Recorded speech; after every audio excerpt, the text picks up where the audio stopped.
Good afternoon, George. I'm Pat Carlson. I'm the executive director here, and we're doing a project to learn how Black Americans experienced travel in the United States during the 50s and 60s. And I'm wondering if you've had experiences like that, and if you care to share that. First of all, just tell me about yourself and how you got here to Rochester. Okay, first of all, I'm happy to share. I came to Rochester as an engineer for IBM. August 5th, 1968. I started at IBM. And I started there as an industrial engineer. And prior to that, where did you live? I grew up in St. Louis, Mississippi, and Atlanta, Georgia. So when I was in St. Louis, when I was 11 years old, my mother died. And I had 7 brothers. Well, there were 7 of us.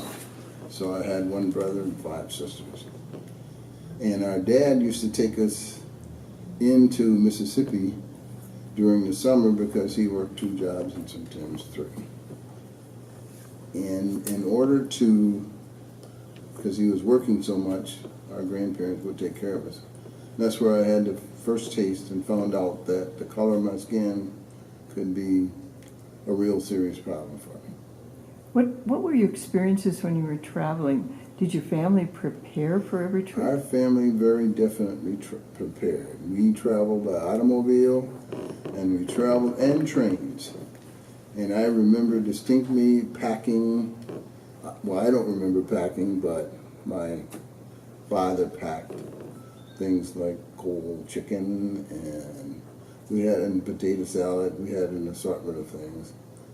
And I remember packing it so it was kept cool, so we could travel into the South. And I found out we couldn't use bathrooms sometimes, and nor restrooms, and so we had to make do. Did you have the sense that your father was using a guidebook, or he'd made the trip often and knew the way? My father, he knew the way. You see, what happened was that his father was a farmer in Mississippi, but moved to St. Louis and brought each one of his sons up once they finished high school, and he would help them get started in St. Louis. My father was in the Army, so as a result of being in the Army, he was able to get a job working in the federal government. He worked at a place called it was a place that did maps for all over the world. So, and he also worked at night as a janitor, and on weekends he worked in a bowling alley. So, what did you feel when you were traveling? Did you negative, positive? well, we found out right away that it wasn't a good idea. You just couldn't get out of the car and run into the bathroom because they had signs on them that said colored, white, colored. So, and we also, I was never in a restaurant until I was 26 years old that served people food. I just didn't do that. We bought things and took it out. What was the difference between being on the road and being in St. Louis? Well, when I was in St. Louis, I grew up in an all-black area, so I didn't notice that there were problems. And then when I went into the South, I found out that there were, and it could cause your life or death. So, and I saw that it was illustrated by a gentleman named Emmett Till, who was, he was a year older than I was, and I was in Mississippi at the same time he was. He was from Chicago, I was from St. Louis. He was in Money, Mississippi, about 100 miles away from where my grandparents lived. And he was beaten, wrapped in barbed wire, and thrown in the Tallahatchie River because it was rumored that he said something to this white lady. Recently, as recently as 2017, the lady said he never really said anything. He never said anything. But the woman's husband and brother beat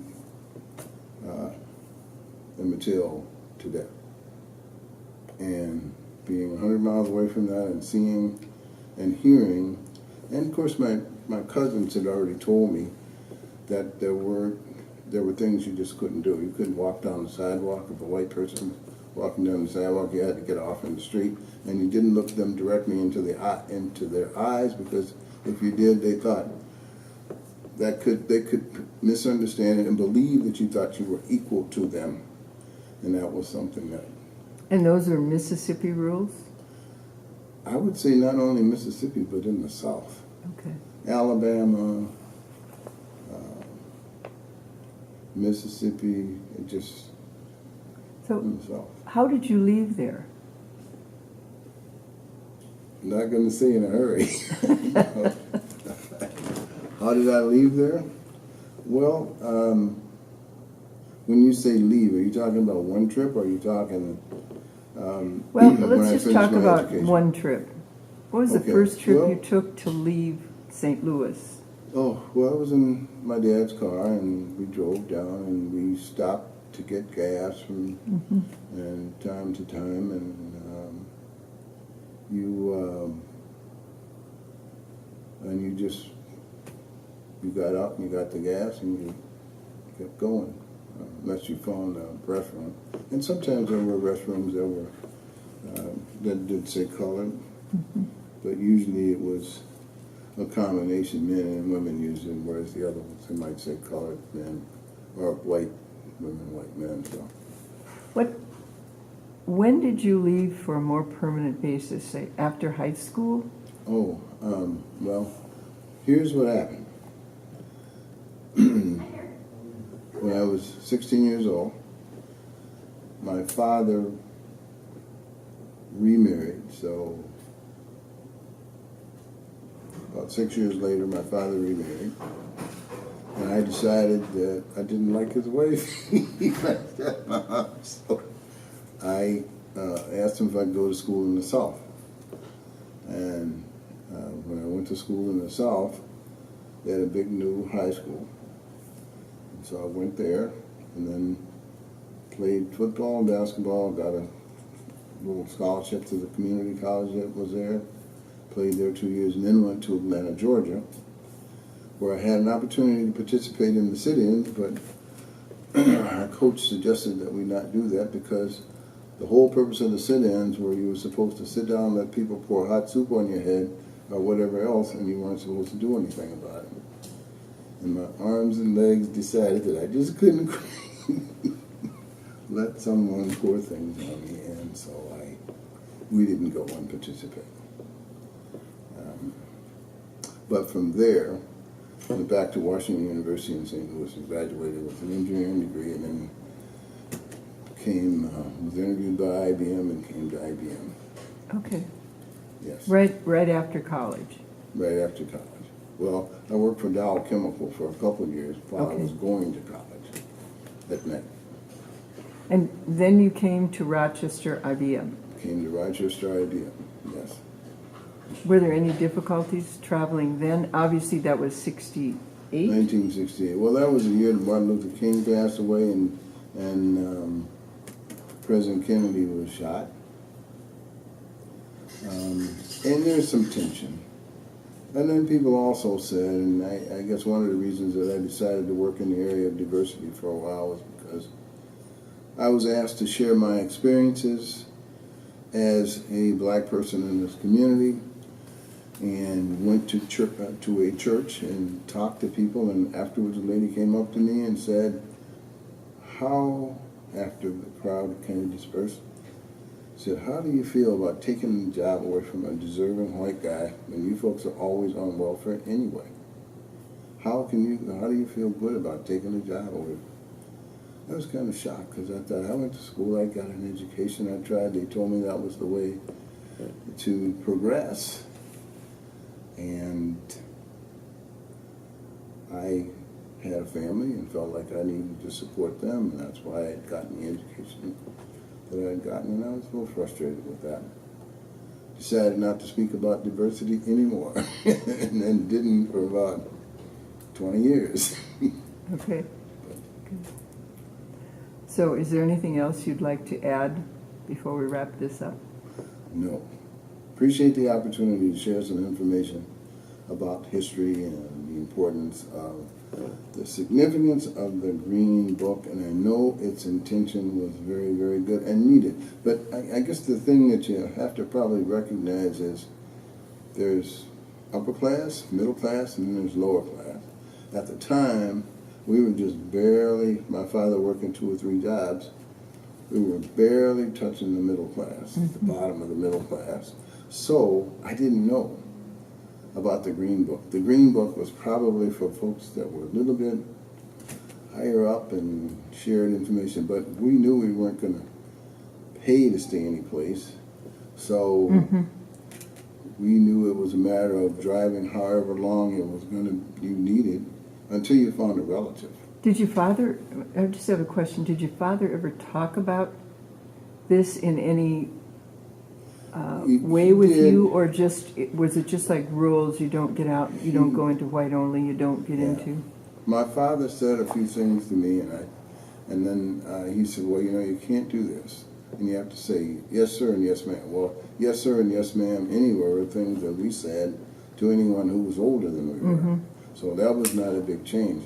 But one of the things, and I said, well, he said, well, people will beat you if you sit in this room or if you go into that room, or they will, and it was very evident. I mean, when I was 12, and Emmett Till was beaten as badly as he was, and they displayed his coffin openly so that people could see the horrific, how his body looked. So I said, well, why do they hate us so much? Why do they want to hurt us? And he said, that's just the way it is. And I thought, my dad doing all kinds of things. Why would he say that's just the way it is? And that's because the country, mores, this is how we do it. This is how we control a population that we brought here and we don't know what to do with now. So we're going to make them, we'll put them in prison, we'll do a variety of things with them. But yes, it was frustrating, but then the solution was supposed to be education, and education, and education. And so I have members of my family who got PhDs and things, and economics, so forth, to try to get out of the situation. And from time to time, they were dragged back by their skin into situations. So racism and the power to control people. Racism is issues, but the power to control. People say, well, racism is somebody doesn't like me because of, no, it's the power to do things to me that I can't control. The It's institutional racism. setting, or the institutionalization of it across the laws, the way we live. And making laws that I can't do it because I don't want you to have an opportunity to buy. I mean, it's like in this community, for example, there are covenants that are written that say you can't sell this house to a black person. Right. That's right here. And I'm pretty sure you can find it in your records if you... Yeah, there are certain parts of town that have that are redlined, were Sure. redlined, and written into the deeds. Yes, deeds. Thank you. You're welcome.